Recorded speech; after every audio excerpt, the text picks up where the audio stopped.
तो वायरिंग में कुछ है नहीं, सिंपल सा चीज़ है। 230 वोल्ट यहाँ देना है, थर्मोस्टेट जो आ रहा है वो यहाँ देना है, OLP का तार यहाँ लगा देना है, कंप्रेसर का तार यहाँ लगा देना है, IPM के बगल में जो कनेक्ट है, ठीक है। बाकी कुछ नहीं करना, वायरिंग में कुछ विशेष है नहीं। सर ये OLP कौन सा सर्किट को पूरा करेगा सर? ये बता रहा हूँ, वही बताने जा रहा है। अब PCB में जो आप रिपेयर कर सकते हैं वो है इतनी चीज़ें, इतनी चीज़ों को आप खुद से रिपेयर कर सकते हैं। इधर की जो चीज़ें हैं, ठीक है, इधर की चीज़ों के लिए आपको कुछ ना कुछ सीखना पड़ेगा, चिप लेवल का काम सीखना पड़ेगा, ठीक है। फिलहाल में इतनी चीज़ें आप रिपेयर कर सकते हैं। अब पहले बता दें कि किसको क्या बोला जाता है और क्या करता है। यहाँ पे देखिए कनेक्टर है जहाँ पे न्यूट्रल और लाइन दिया जाता है, ठीक। ये फ्यूज़ है जो क्या करता है, high voltage high current, short circuit या ओवरलोड प्रोटेक्शन देता है। यहाँ पे MOV है, ये हाई वोल्टेज का प्रोटेक्शन देता है। हाई वोल्टेज अगर आ गया तो ये इसमें 2 प्लेट होती हैं, एक में न्यूट्रल आता है, दूसरे में फेज़ आता है, लेकिन दोनों प्लेटें दूर दूर थोड़ा सा हैं। लेकिन जैसे ही हाई वोल्टेज आता है दोनों प्लेटें आपस में सट जाती हैं। सटने की वजह से ये फ्यूज भी उड़ता है, ये भी ब्लास्ट होता है, ठीक है। तो जब भी आप इसको रिपेयर करेंगे तो ये भी बदलेंगे, ये भी बदलेंगे, ठीक है। उसके बाद NTC है, नेगेटिव टेम्परेचर कोफिशिएंट रजिस्टर। ये करंट के फ्लक्चुएशन को कम करके आगे भेजता है। मतलब करंट अगर आप डाउन हो रहा है तो उसको ये मैनेज करके आगे भेजेगा, ठीक है। और उसके बाद यहाँ पे देखिए OLP लगेगा, वो क्या करेगा, बस कंटिन्यू कराने का काम करेगा, रास्ता बनाने का काम करेगा और रेक्टिफायर तक सप्लाई पहुँचेगी। ये हमारा रेक्टिफायर है। ये रेक्टिफायर AC सप्लाई को DC सप्लाई में बदलता है। और ये हमारा इलेक्ट्रोलिटिक कैपेसिटर है, जो ये रेक्टिफायर AC को DC में बदलता है, प्योर में नहीं बदल पाता, प्योर DC नहीं हो पाता। तो उसको प्योर करने के लिए ये शुद्ध करता है, मतलब कि ये फ़िल्टर करता है, प्योर कर देता है, ठीक है। उसके बाद ये वाला कैपेसिटर है, ये भी थोड़ा बहुत मैनेज करता है इसके साथ, ठीक है। तो इतनी चीज़ें आप खुद से रिपेयर कर सकते हैं। वो कैसे देखना है, कैसे करना है, देखिए। सबसे पहले तो आपको ये देखना है कि यहाँ पे लिखा है न्यूट्रल, यहाँ पे लिखा है लाइन। अगर हम इस चीज़ को हम ऐसे कर देते हैं तो इधर है न्यूट्रल, इधर है लाइन, क्लियर है ना। ये वाला पिन न्यूट्रल का, ये वाला पिन लाइन का, ठीक है। तो अभी हमको फ़िलहाल में ट्रैक देखना है कि कैसे कैसे हम कहाँ तक पहुँचते हैं। फ़िलहाल में आपको ये समझना है कि जो हमारा ये रेक्टिफायर लगाया गया है, इस रेक्टिफायर तक इन दोनों बीच वाले पॉइंटों पे AC सप्लाई पहुँचनी चाहिए। 230 वोल्ट AC सप्लाई, एक पिन पे न्यूट्रल, दूसरे पिन पे फेस पहुंचना चाहिए, ये देखना है आपको, ठीक है। तो यहाँ से देखिए, पहले हम न्यूट्रल वाले रास्ते पे चलते हैं। ये रहा न्यूट्रल वाला पिन। न्यूट्रल वाले पिन के साथ ट्रैक आपको देखना है, ये जैसे पट्टी वाला ट्रैक बना हुआ ना, इसी ट्रैक को देखते हुए जाना है, ठीक है। देखिए इस ट्रैक को हम देखते हुए जाएंगे और सटाते हुए जाएंगे, जिससे मीटर की बीप की आवाज़ आएगी, ठीक है। जिससे हमको पता चलेगा हाँ ट्रैक सही है, आ रही है। मीटर इधर करिए, भाई डायोड पे है, आ रहा है ना। देखिए यहाँ से हम यहाँ चलते हैं, आ रहा है, फिर यहाँ चलते हैं, यहाँ भी आ रहा है, फिर आगे चलते हैं। ट्रैक को समझते हुए जाना है। यहाँ पे आ गए, ठीक। उसके बाद देखिए यहाँ पे एक कंपोनेंट लगा है जिसका नाम है NTC, वो लिखा भी हुआ है।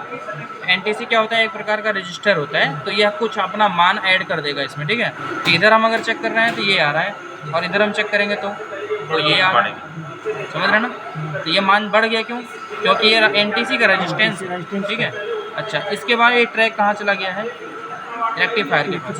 तो हमारे लक्ष्य तक, जो हमारे रेक्टिफायर का लक्ष्य था, वहाँ तक हम पहुँच चुके हैं। बीच में कोई भी गड़बड़ी नहीं है, बात समझ में आ गई। अगर यहाँ पे नहीं आता तो बीच में एक ही कंपोनेंट आपको नज़र आ रहा है, जिसको बदलने से हमारा काम सॉल्व हो जाता है, NTC, क्लियर है ना। उसके पीछे आगे कुछ भी नहीं है, देखिए कुछ भी नहीं है, कुछ भी नहीं लगा है, समझ रहे हैं। डायरेक्ट रास्ता, खाली NTC बदल देंगे, प्रॉब्लम सॉल्व। मतलब न्यूट्रल की सप्लाई यहाँ पे पहुँचने लगेगी।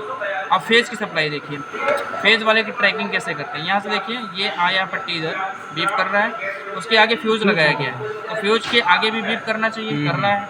उसके आगे ये देखिए पॉइंट है, यहाँ भी करना चाहिए, यहाँ भी करना चाहिए। उसके बाद ट्रैक ही यहाँ आ गया, यहाँ भी करना चाहिए। उसके बाद फिर NTC लग गया है इसके भी रास्ते में।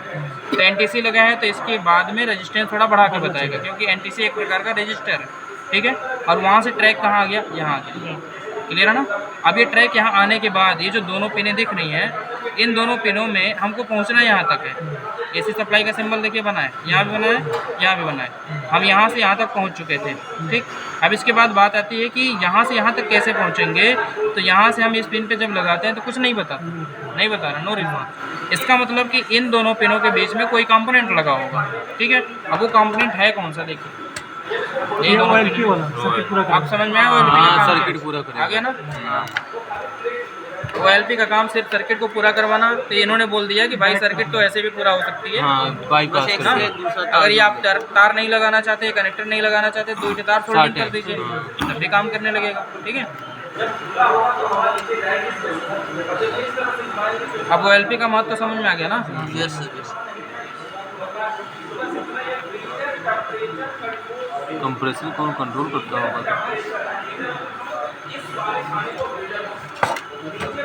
कंप्रेसर पे तो पहुंचे नहीं।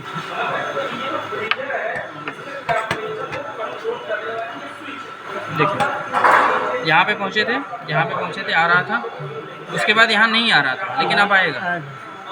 OLP ने क्या किया पता चल गया?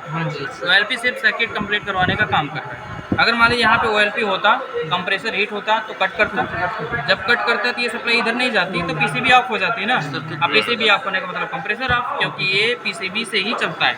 बात क्लियर होगी ना? तो OLP का काम, OLP का रोल सिर्फ इतना ही है। बात क्लियर होगी? सप्लाई यहाँ तक पहुँच चुकी है, रेक्टिफायर तक फेस पहुँच रहा है, रेक्टिफायर तक न्यूट्रल पहुँच रहा है। ठीक है, अगर आप ज़्यादा समय नहीं लगाना चाहते हैं तो सिर्फ आपको क्या करना है, यहाँ पे प्रोब लगाना है, यहाँ पे प्रोब लगाना है। क्लियर है ना? अगर आ रहा है कुछ मान तो समझिए ये ट्रैक सही है, फिर उसके बाद यहाँ लगाना है, अगर यहाँ भी आ रहा है तो समझिए ट्रैक सही है। बात क्लियर है ना? अब इतनी चीज़ें क्या नहीं चेक कर पाएंगे? कर लेंगे कि नहीं कर लेंगे? अब इसके बीच में जो भी चीज़ें ख़राब होती हैं तो वो सीरीज़ वाले कंपोनेंट ख़राब होंगे, जो भी सीरीज़ में जुड़े हैं। सीरीज़ में जैसे फ्यूज जुड़ा है, सीरीज़ में NTC जुड़ा हुआ है, इसमें भी सीरीज़ में NTC जुड़ा हुआ है, समझ रहे ना? ये चीज़ें अगर ख़राब होती हैं तो यहाँ पे आपका यहाँ से कंटिन्यूटी नहीं बताएगा। अभी बता रहा है ना, लेकिन जब ख़राब होगा तो नहीं बताएगा, तो फिर आपको वही ऐसे ही चेक करते हुए जाना पड़ेगा इस तरीके से। ठीक है, जहाँ नहीं बताया, जिसके बाद नहीं बताया, समझिए वो कंपोनेंट ख़राब। क्लियर हो गया ना? तो यहाँ तक की बातें समझ में आ गई। अब रेक्टिफायर चेक करना है, ये वाला काला वाला, ये वाला। इसको चेक करने के लिए मीटर को डायोड मोड पे सेट करेंगे। ठीक है, तो डायोड मोड पे सेट करने के बाद आपको चेक कैसे करना है, देखिए ये दोनों पिन एक बार चेक कर लेना है और ये दोनों पिन एक बार चेक कर लेना है। ठीक, देखिए ये दोनों पिन हम एक बार चेक करते हैं। अभी देखिए मान नहीं दिखा रहा है, अब हम प्रोब बदलेंगे। प्रोब जब बदलेंगे तो मान दिखाना चाहिए। प्रोब ऐसे बदल देते हैं, ये वाला इधर लगाते हैं, ये वाला इधर, देखिए मान दिखा दिए, मतलब इसका एक सेक्शन सही है। क्लियर हो गया? अब हम दूसरे सेक्शन को भी चेक कर लेते हैं। देखिए मान दिखा दिए, दूसरी तरफ से लगाएंगे तो मान नहीं दिखाना चाहिए, नहीं दिखा रहा है, मतलब ब्रिज रेक्टिफायर भी हमारा सही है। क्लियर है ना? अगर मान दिखा दिया तो खराब माना जाएगा, अगर दोनों तरफ से दिखा दिया तो खराब माना जाएगा, या बीप की आवाज़ आ गई तो भी खराब माना जाएगा, या फिर किसी भी तरफ से ना दिखाए तो भी खराब माना जाएगा। ठीक है, एक तरफ से दिखाना चाहिए। सही आने की कंडीशन वही है कि एक तरफ से दिखाना चाहिए, एक तरफ से नहीं दिखाना चाहिए। ठीक है, आगे देखिए कैपेसिटर है ये वाला, बड़का वाला, ये कैपेसिटर को चेक करना है। कोई भी कैपेसिटर हो, कंटिन्यूटी मोड पे सेट करिए और उसके बाद इस पे लगाइए। अगर यहाँ पे मान कुछ दिखाता है तो ठीक है, मतलब बहुत ज़्यादा मान दिखाएगा, कम नहीं दिखाएगा। और अगर बीप की आवाज़ आ जाती है तो ख़राब, मतलब किसी भी कैपेसिटर पे बीप की आवाज़ नहीं आना चाहिए। अगर आ गया तो कैपेसिटर को ख़राब माना जाएगा। क्यों? क्योंकि बीप की आवाज़ आने का मतलब शॉर्ट होने के बराबर है, समझ रहे हैं? तो बीप का अलर्ट क्यों लगाया जाता है? शॉर्ट होने के बराबर बताता है वो। तो अगर ये यहाँ से प्लस जा रहा है, ध्यान दीजिएगा, इधर से प्लस जा रहा है और ये वाला कनेक्टेड है इससे, ठीक है? कैसे देखिए, ये देखिए इससे कनेक्टेड है, दिख रहा है, और ये वाला देखिए इससे कनेक्टेड है, दिख रहा है। तो एक में तो माइनस जा रहा है, दूसरे में क्या जा रहा है? प्लस जा रहा है। अगर ये शॉर्ट होता तो माइनस प्लस 60 हो जाता ना, माइनस प्लस 60 हो जाता, यही रेक्टिफायर सब टू उड़ जाता है। बात समझ में आ रही ना? तो कोई भी कैपेसिटर लगाया जाता है तो पैरेलल में लगाया जाता है, पैरेलल मतलब न्यूट्रल फेज दोनों दिया जाता है उसको। तो उसका 60 होना जरूरी नहीं है, अगर 60 होगा तो ख़राब माना जाएगा। बात क्लियर होगी ना? ठीक, ये भी कैपेसिटर ऐसे चेक करेंगे, जितने भी कैपेसिटर आपको मिलेंगे रास्ते में सबको ऐसे ही चेक करेंगे।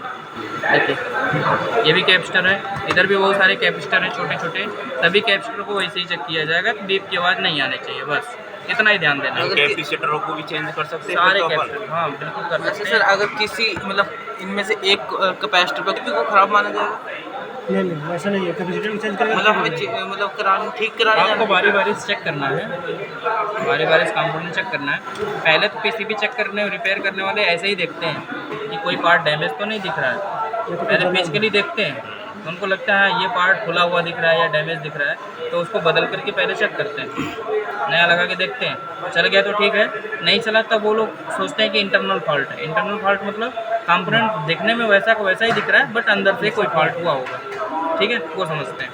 तो यही चीज़ आपको समझना है। एक भी कैपेसिटर खराब हुआ तो मतलब ये कोई सिस्टम काम नहीं करेगा। हाँ, कुछ ऐसा होगा कि काम नहीं करेगा, ठीक है। अब देखिए, अगर मान लीजिए आपको अकेले के लिए कोई चीज़ मिल जाए तो कैसे चेक करेंगे? कंटिन्यूटी पे सेट है, हाँ ठीक है। फ्यूज़ को कैसे चेक करेंगे? फ्यूज़ को चेक करने में बीप की आवाज़ आना जरूरी है, ठीक। एनटीसी को चेक करने पे बीप की आवाज़ और कुछ रेजिस्टेंस आना जरूरी है। आ रहा है? कोई भी एनटीसी हो, चाहे ये वाला ही हो, चाहे कोई भी हो, कुछ रेजिस्टेंस और बीप की आवाज़, ये जरूरी है।